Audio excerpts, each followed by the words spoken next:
A rite of passage, a culmination of 13 years of education, distilled into a single moment. For the students of Crown Point High School in Indiana, this sunny June morning was meant to be a simple ceremony of triumph and transition. But within this meticulously planned event, a deviation would occur. An anomaly so jarring it would trigger a national debate and expose a fracture line between tradition, authority, and honor. This is the case of Jacob Dalton Stanley, the graduate who was publicly erased from his own commencement. The official explanation would cite policy and procedure, but as we dissect the events of that day, a pattern of inconsistencies emerges, suggesting the cause was not a simple breach of rules, but a complex collision of ego and principle. To understand what truly happened, we must first rewind the clock. The subject profile of Jacob Stanley is, by all accounts, exemplary. Raised with a deep sense of duty, he harbored a singular ambition from a young age, to follow in his father's footsteps and serve his country in the United States Marine Corps. This was not a passing phase, it was a core component of his identity. His academic record at Crown Point High was solid, driven by the knowledge that a diploma was a prerequisite for his ultimate goal. He was, in essence, the model of a determined young American. Immediately after completing his final exams, Stanley didn't celebrate. He enlisted. He was shipped to boot camp, where he endured the grueling transformation from civilian to Marine. Through sheer force of will, he completed his initial training and managed to return to Indiana just in time for one final ceremony, his high school graduation. When he walked up the steps to his family home, the effect was profound. Dressed in the iconic Marine Corps uniform, he was no longer just a high school senior. He was a symbol of a commitment far greater than himself. For his mother, Kathy, it was the validation of a lifetime of belief in her son. The uniform wasn't just attire, it was the physical manifestation of his character and sacrifice. It was in this uniform, a symbol of honor and achievement, that Jacob, Kathy, and Shannon made their way to the graduation ceremony. Inside the auditorium, the atmosphere was electric. Jacob took his seat among his peers. Friends offered him playful salutes, a gesture of respect for the path he had chosen.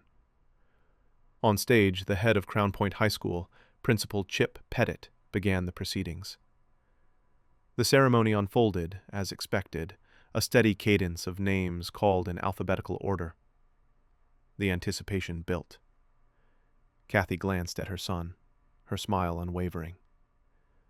Jacob had even prepared a short acceptance speech, its words practiced to perfection. Then, the sequence reached the letter S. The name before Jacob's was called. The student walked. The applause faded. And then, a pause. A silence that stretched, fraction by fraction, into something unnatural. Principal Pettit's eyes scanned his list, then lifted, locking directly with Jacob Stanley's. Eyewitness accounts from that day describe the principal's expression not as confused or apologetic, but as a deliberate, knowing smirk. He looked back at his list, and with no explanation read the name after Jacob's. The anomaly had occurred. Jacob Stanley had been skipped. In that moment, the celebratory environment fractured. A wave of confusion rippled through the audience and the student body. Still standing, Jacob was caught in a current of his parading classmates. Some shuffled past awkwardly. Others, caught in their own excitement, shoved him aside, effectively ejecting him from the line. The proud moment he had worked towards for years had been surgically removed, leaving a vacuum of public humiliation. The question was not what had happened, but why.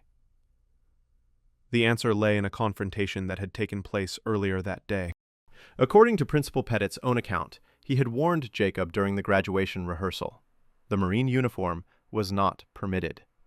The required attire was a cap and gown, and no exceptions would be made. When Jacob arrived for the ceremony in his dress blues, the principal intercepted him and reiterated the ultimatum. Jacob, believing his uniform to be a higher symbol of honor than the ceremonial gown, made a choice. In response, Principal Pettit made his, striking Jacob's name from the program. The principal's official rationale was simple. He was enforcing school policy. He was maintaining a tradition of uniformity and pride for the graduating class. He later suggested Jacob could have worn a military stole or cord over his gown to receive recognition. The intent, he claimed, was not to disrespect the military, but to uphold the school's long-standing tradition. Case closed? Not quite. Because when investigators and an outraged public began to examine this rationale, critical inconsistencies came to light. The first point of inquiry: was the dress code universally enforced? Jacob's mother, Kathy, was one of the first to point out the discrepancy. She noted numerous other students who were in clear violation of the formal dress code. Some wore shorts and gym shoes under their gowns. Another student wore a red turban, a symbol of his religious faith. Their names were called without incident. This raises a crucial question of selective enforcement. If the goal was absolute uniformity, why was deviation tolerated for some but not for others? It suggested that the issue was not the violation itself, but the specific nature of Jacob's attire. The second, and perhaps most damning piece of evidence was found within the school's own legal framework. A review of the Crown Point Community School Corporation's bylaws revealed no specific language addressing or prohibiting the wearing of U.S. military uniforms at graduation. The principal was enforcing a rule that, by all available metrics, did not officially exist. His defense of adhering to policy began to appear less like a procedural necessity and more like a post hoc justification. If policy wasn't the true motivator, what was?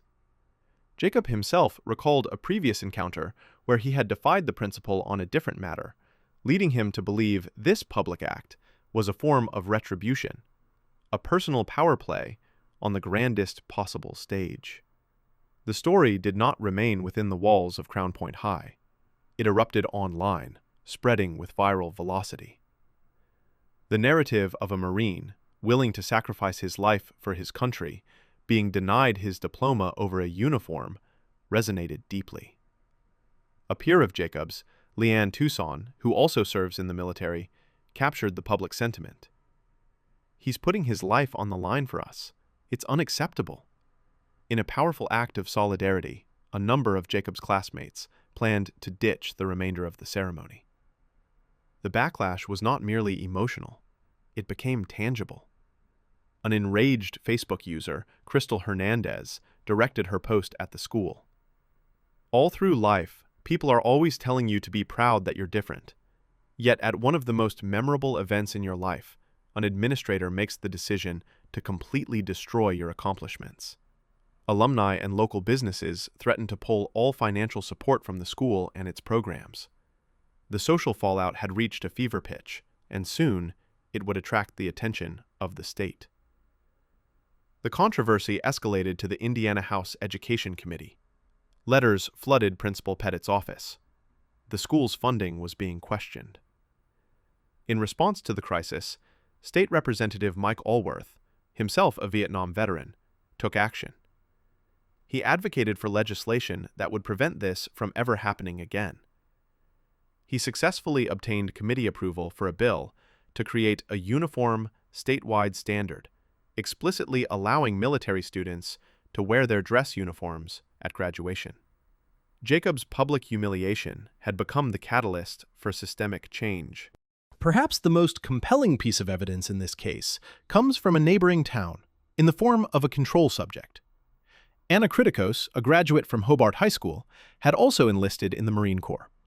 Like Jacob, she wanted to wear her uniform to her graduation, but when she approached her school's administration, the outcome was profoundly different.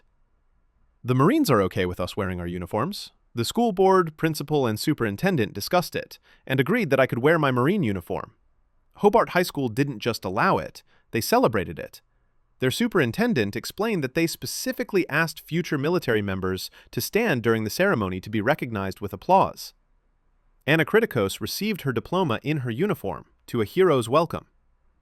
This stark contrast demonstrates that Principal Pettit's decision was not an inevitability dictated by protocol, but a choice other administrators, faced with the exact same circumstances, did not make. In the aftermath, Jacob Stanley expressed a desire to move beyond the controversy. He had achieved his dream and is now serving his country as a United States Marine. He refused to let the decision of one administrator strip him of the pride he feels every time he wears his uniform. The incident at Crown Point High School serves as a case study in the dynamics of power and the purpose of rules. It demonstrates how a rigid adherence to an unwritten tradition can lead to a profound moral failure. While Principal Pettit may have won the battle of the ceremony, he lost the war for public opinion, and his actions inadvertently led to a new law ensuring no student would ever face the same choice again. It leaves us with a fundamental question: when does the enforcement of a rule cease to serve the institution and instead become a disservice to the very values of honor, sacrifice, and achievement that education is meant to instill?